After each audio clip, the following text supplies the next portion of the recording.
Bienvenue sur des HRBP Daily Realities, le rendez-vous matinal des acteurs des ressources humaines. Je suis Parfait Benado et je suis heureux de vous retrouver pour l'animation de ce nouveau numéro. Salut! Bonjour à toutes, bonjour à tous. Un véritable plaisir de vous retrouver pour ce 27e numéro de HRBP Daily Reality, notre rendez-vous matinal des acteurs des ressources humaines. Aujourd'hui, nous parlerons d'engagement, d'engagement au travail.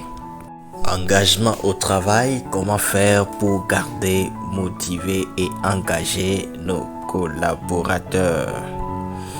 Il est très important de penser à l'engagement de nous-mêmes d'abord et de nos collaborateurs. Donc, comment faire pour avoir des collaborateurs engagés?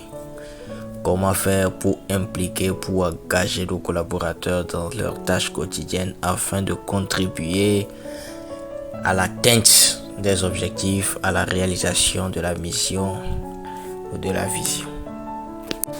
Voilà. Donc, pour ce faire, nous allons choisir la méthode DREAM, de Ludovic Giraudon. Oui, Ludovic Giraudon a pensé à une méthode intitulée DREAM dans son ouvrage Dream Team, les meilleurs secrets des managers pour recruter et fidéliser votre équipe idéale. Donc, c'est quoi la méthode DREAM de Ludovic? Donc, la méthode DREAM de Ludovic nous propose en tant que RH 5 leviers indispensables que nous devons activer ou que nous pouvons activer pour avoir des collaborateurs engagés. Donc DREAM, c'est-à-dire rêve, c'est-à-dire D-R-E-A-M. Donc selon la méthode DREAM, nous avons D comme direction, R comme reconnaissance, E comme environnement social, A comme autonomie et M comme montée en compétences. Donc, D, direction. Donc, pour fédérer les équipes, il est primordial de leur rappeler ou bien de leur communiquer de façon constante la mission de l'entreprise. Ce que l'entreprise veut faire, le but pour lequel l'entreprise existe. Voilà. Au-delà de gagner de l'argent, de survivre, de faire des bénéfices, de payer les salaires et autres, pourquoi l'entreprise existe? Quel est le but? Quelle valeur ajoutée l'entreprise veut apporter à la société, à l'humanité? Quelle est la mission de l'entreprise? C'est une chose que nous devons rappeler constamment à nos collaborateurs. Mais non seulement cette mission, il est également important de partager avec nos collaborateurs un sens d'équipe. Voilà. Une vie en groupe. Un amour pour le travail en équipe. C'est très important que tout le monde sente qu'il ou elle n'est pas seul, mais qu'il appartient à un groupe, à un mouvement. Voilà. Tous les collaborateurs doivent avoir ça à cœur. Doivent savoir qu'ils ne sont pas seuls, mais qu'ils appartiennent à un système. Et aussi de savoir, de connaître leur mission au sein de l'organisation ou au sein de l'entreprise. Chaque collaborateur doit savoir pourquoi il est là. Qu'est-ce qu'il fait pour contribuer à la réalisation de la grande mission? Quelle est sa petite mission pour contribuer à la réalisation de la grande mission? Donc, voilà le sens de D comme direction. Donc, en montrant ou en partageant constamment la direction dans laquelle nous allons avec nos collaborateurs, nous les motivons et nous les engageons. Donc, comment l'équipe contribue à l'amélioration ou bien à l'atteinte de la mission ou bien des objectifs de l'entreprise?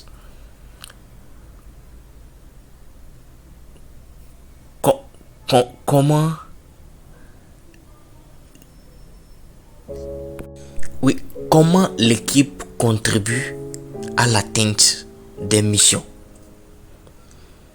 Quel est le bien fondé du travail en équipe? Pourquoi l'on devait travailler en équipe?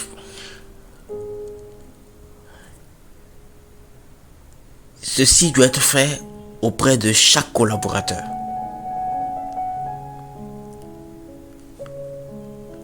Pour qu'il sache comment, à son niveau, il peut contribuer à l'atteinte de l'objectif global de l'entreprise ou bien de la grande mission de l'entreprise. Donc, de temps en temps, en tant que manager ou en tant que RH, on doit soumettre nos collaborateurs à cet exercice de savoir exactement dans quelle direction nous allons, ce que nous faisons pour le bien de l'entreprise. Deuxième, R comme reconnaissance.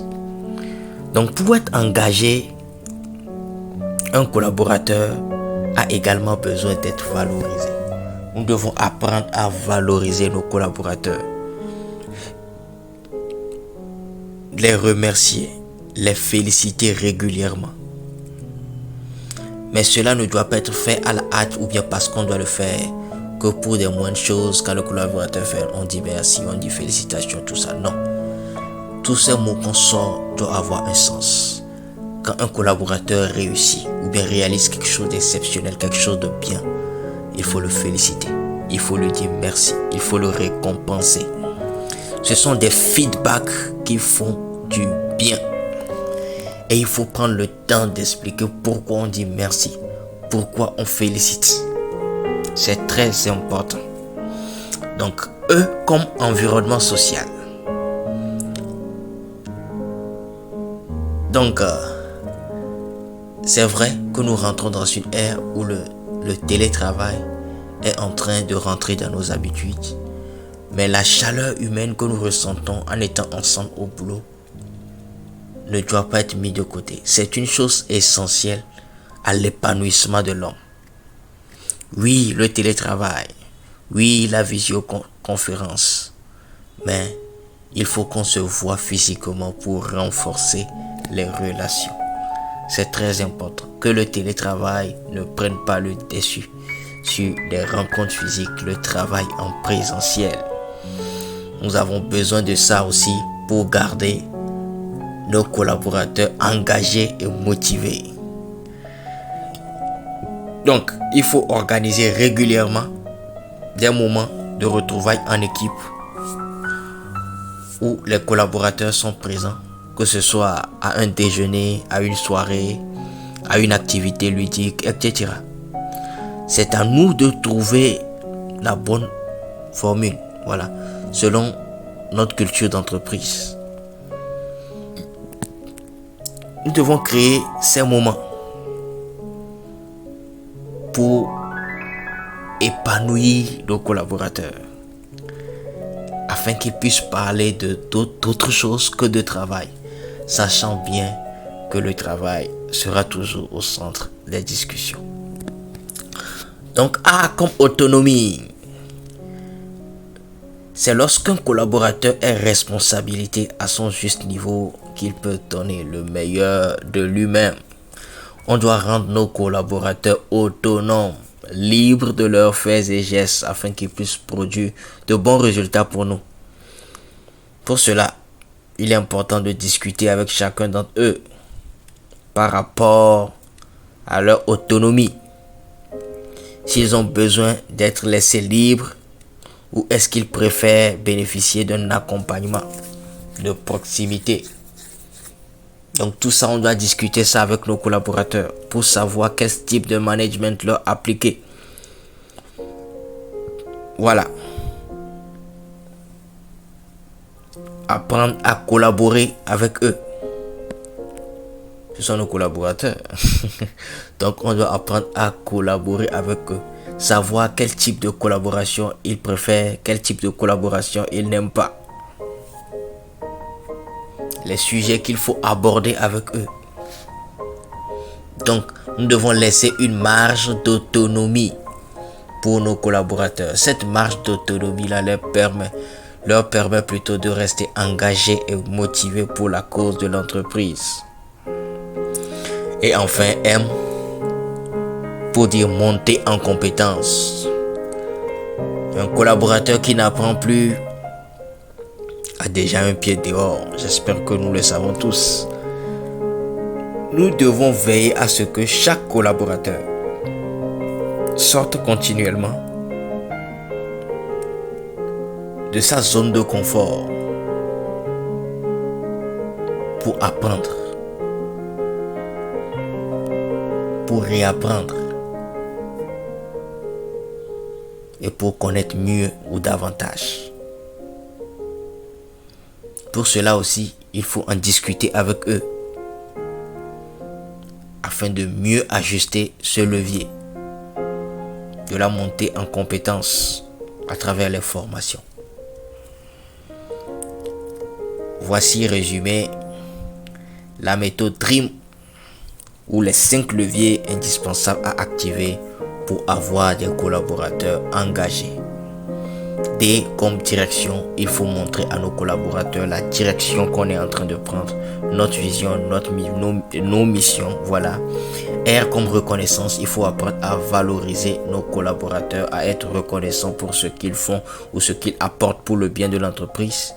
Et E comme environnement social, il faut créer un bon environnement pour nos travailleurs, pour nos collaborateurs, un bien-être au travail pour leur permettre de mieux s'épanouir sur les lieux de travail.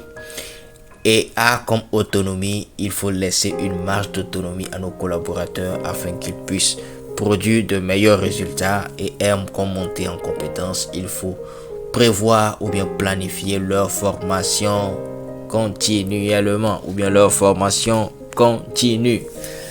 Merci et j'espère que pour garder nos collaborateurs, vos collaborateurs engagés pour la cause de votre organisation, vous mettrez en marche la méthode DREAM ou les 5 leviers indispensables à activer pour avoir des collaborateurs engagés. Pour ma part, je suis Parfait Benado. J'ai pris la responsabilité non seulement d'être à vos côtés, mais surtout de vous écouter afin de mieux vous servir. Helping people achieve more. This is my mission. Bye bye et à demain. L'Académie du Capital Humain du 26 au 30 août 2024 à Balimé. Nous parlerons de qualité de vie et des conditions de travail. Nous parlerons de la méthode DREAM de Ludovic. Bye bye et à demain. Partenaire de votre transformation continue, Django Expertise pour une institution meilleure, dynamique et productive.